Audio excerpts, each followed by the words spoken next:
Hi, welcome to all. இந்த வீடியோவில் settlement ஆவணம் தான் நம்ம பார்க்க போகிறோம். நான் ஏற்கனவே டிபி நம்பர் எடுத்ததை உங்களுக்கு எடிட் பண்ணி காமிக்கிறேன். புதுசாக பண்ண டைம் ஆகுது, அதான் ஏற்கனவே பண்ணதை எடுத்து வச்சு காமிக்கிறேன். செட்டில்மெண்ட் ஆவணத்துக்கு பட்டா தான், இதில் எந்த பத்திரமும் கிடையாது. அதனால் முந்தைய ஆவணத்தை இணைப்பு செய்யலை. பட்டான்றதால் தொடர்ந்து செயல்படுத்தவும் கொடுத்துட்டேன். எழுதி வைப்பவர் ஏற்பாடு எழுதி வைப்பவர் 2 பேர் இருக்காங்க. இது நம்ம ஏற்கனவே எடுத்ததுன்றதால எடிட் பண்ணி உங்கள்கிட்ட காமிக்க முடியாது. அப்படியே பேர், ஃபஸ்ட்டு பெயர், தகப்பனார் பேர், அதான் அப்பா பேர், ஆதார் எண், இதுக்கு ஃபோன் நம்பர். செட்டில்மெண்ட்டை பொறுத்தவரையிலும் ஏற்பாடு எழுதி வைப்பவருக்கும் நம்ம ஃபோன் நம்பர் போடணும், எழுதி பெறுபவருக்கும் ஃபோன் நம்பர் போடணும். இதில் நான் ஃபஸ்ட்டு இருக்கவங்களுக்கு ஃபோன் நம்பர் போட்டிருக்கேன். இதில் 2 பேர் இருக்காங்க, அதனால் ஃபஸ்ட்டு இருக்கவங்களுக்கு ஃபோன் நம்பர் போட்டிருக்கேன். எழுதி வைப்பவரில் யாருக்கு வேணாலும் நம்ம ஃபோன் நம்பர் போட்டுக்கலாம். நம்ம யாரை ஃபோன் நம்பர் போடுறோமோ அவங்க தான் தாக்கல் செய்பவரை நம்ம அங்கே செலக்ட் பண்ணணும். எழுதி பெறுபவர், இது ஒரு ஆள் தான் இருக்காங்க எழுதி பெறுபவர். அதையும் எடிட் பண்ணி காமிக்க முடியாது, ஏன்னா சொத்து விவரம் சேர்த்தாச்சு. அதனால் அதையும் காமிக்க முடியாது. ஃபோன் நம்பர் இவருக்கும் போட்டுடணும், எழுதி வைப்பவருக்கும் போட்டுடணும், எழுதி பெறுபவருக்கும் ஃபோன் நம்பர் போட்டுடணும். இப்போ அடுத்து வந்துடலாம்.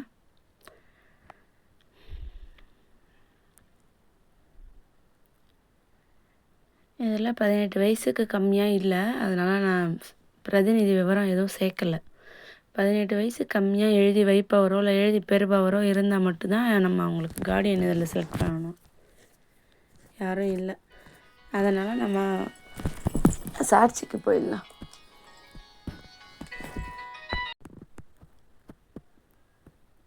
இப்போ நம்ம அடுத்து வந்துடலாம். சாட்சி 2 பேர் கண்டிப்பாக, எல்லா பத்திரத்துக்குமே சாட்சி 2 பேர் நம்ம சேர்த்து தான் ஆகணும். இந்த 2 சாட்சி சேர்த்தாச்சு.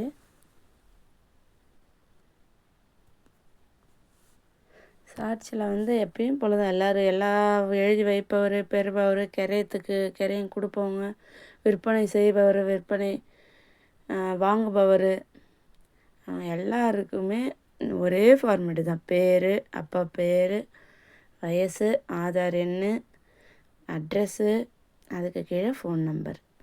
ஸ்லோவாக இருக்குது, அதனால் வெயிட் காமிக்குது.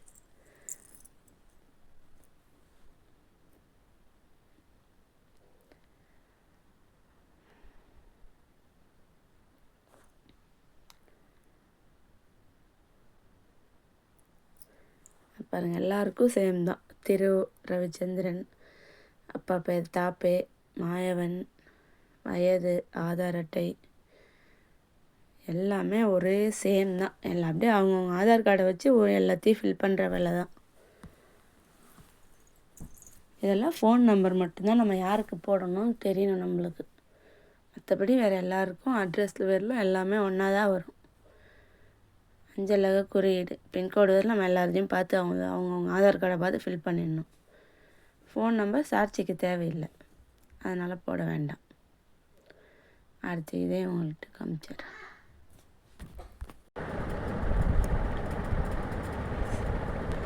ரெண்டு சாட்சி போட்டதுக்கப்புறமா அடுத்து வந்துடலாம்.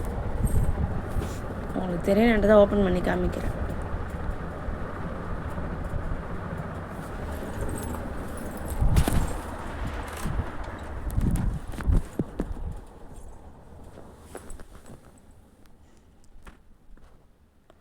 சொத்து இது மனையும் வீடும் இருக்குது.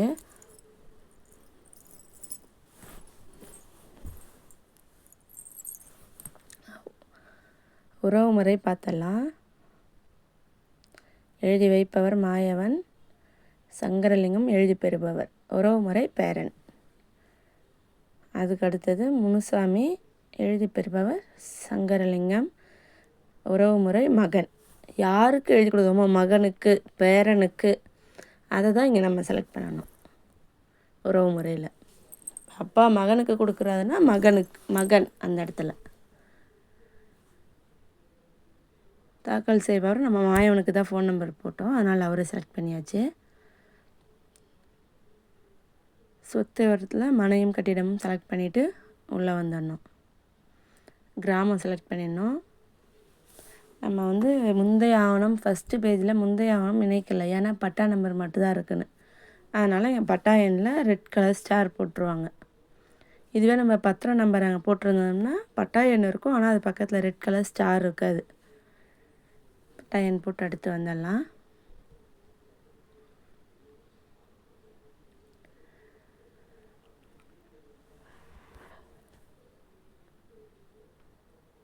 சர்வே எண்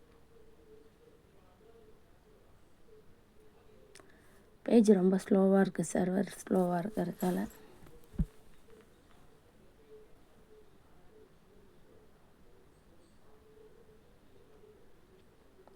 ஓப்பன் ஆயிடுச்சு. ஃபஸ்ட்டு மேலே சதுர மீட்டரா சதுர அடியான்னு செலக்ட் பண்ணிடணும். அதுக்கு கீழே நத்தமாக ஊரகமானு செலக்ட் பண்ணணும். அதுக்கு கீழே புல எண், உட்பிரிவு, தெரு பெயர், மொத்த சதுர மீட்டரு, அதெல்லாம் நம்ம எவ்வளோ செட்டில்மெண்ட் பண்ணுறோமோ அந்த சதுர மீட்டரு, மதிப்பு. அவ்வளோதான். அடுத்து வந்துடலாம். எல்லா விவரங்கள்லாம் நம்ம சொத்துக்கு 4 பக்கமும் என்ன இருக்குன்றதை இங்கே டைப் பண்ணிடணும்.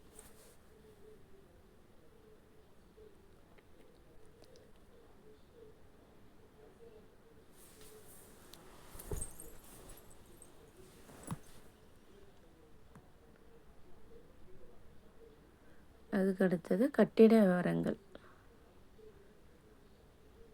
பொதுத்துறை மதிப்பை இங்கே கிளிக் பண்ணணும். அது ப்ளூ கலரில் இருக்குது பாருங்கள். பொதுத்துறை மதிப்பை கணக்கிட இங்கே சொடுக்கவும். இந்த பொதுத்துறை மதிப்புன்னு இருக்குது பார்த்தீங்களா, அந்த ரெட் கலர் ஸ்டார் போட்டிருக்கு, அதில் நம்மளோட மதிப்பை போட்டுடணும். இப்போ அந்த பொதுத்துறை மதிப்பை கிளிக் பண்ணோன்னா இந்த பேஜ் ஓப்பன் ஆகும். இந்த பாக்ஸ் எல்லாம் ஃபில் பண்ணணும். கட்டிட வகைப்பாடு, தனி வீடு, மண்டலம், கட்டட வயது, அதை செலக்ட் பண்ணிவிட்டு இந்த இடத்துல தலைப்பெயர், தரைத்தளமா, முதல் தளமா, 2வது தளமான்னு செலக்ட் பண்ணிவிட்டு சதுர அடி, அது நாட்டு மரமா, அதுக்கடுத்தது ஓடு போட்டிருக்கா இல்லை ஆர்சிசி ஒட்டின கட்டிடமா, அதெல்லாம் செலக்ட் பண்ணிவிட்டு சமர்ப்பிக்கன்னு கொடுத்தோம்னா பொதுத்துறை மதிப்பு வந்துடும். பொதுத்துறை மதிப்பு நம்ம போட்டதை விட கம்மியாக தான் இருக்கணும். போட்டுட்டு சேர்க்க கொடுத்தோம்னா கீழே 2 நம்ம போட்டது பொதுத்துறை மதிப்பு வந்துடும். இப்போ அடுத்து வந்துடலாம்.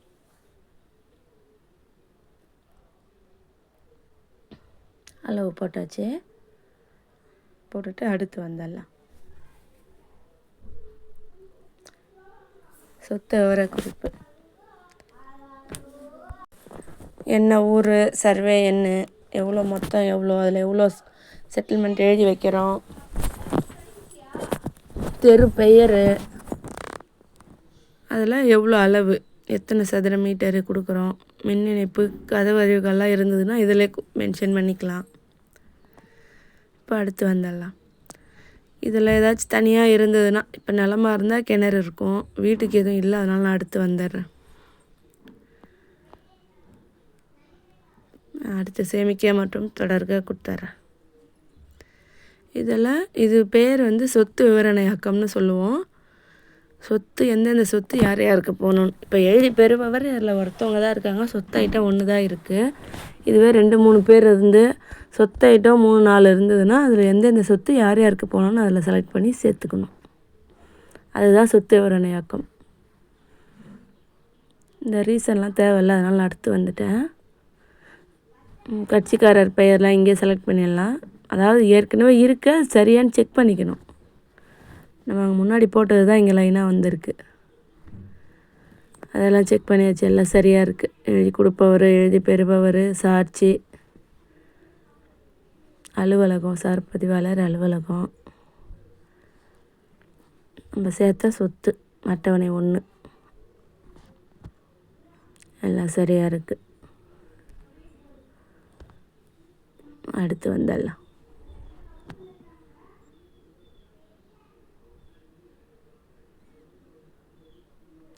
மதிப்பு சந்தை மதிப்பு தான் நம்ம போட்டது, இது கணினி மதிப்பு, 2 ஒன்றா இருக்கான்னு பார்த்துடணும். பார்த்துட்டு முத்திரை தேர்வை ஸ்டாம்ப் ஃபீஸு, இது ரிஜிஸ்ட்ரேஷன் ஃபீஸு 1% தான், சப்டிவிஷன் 400. வரைவானத்திற்கான சுருக்கம் மேம்படுத்துக கொடுத்தாச்சு. டிபி நம்பர் வந்துடுச்சு. உங்களுக்கு ஏதாவது டவுட்னா டிஸ்கிரிப்ஷனில் வாட்ஸ்அப் நம்பர் கொடுத்துருக்கேன், மெசேஜ் போடுங்க. தேங்க்யூ.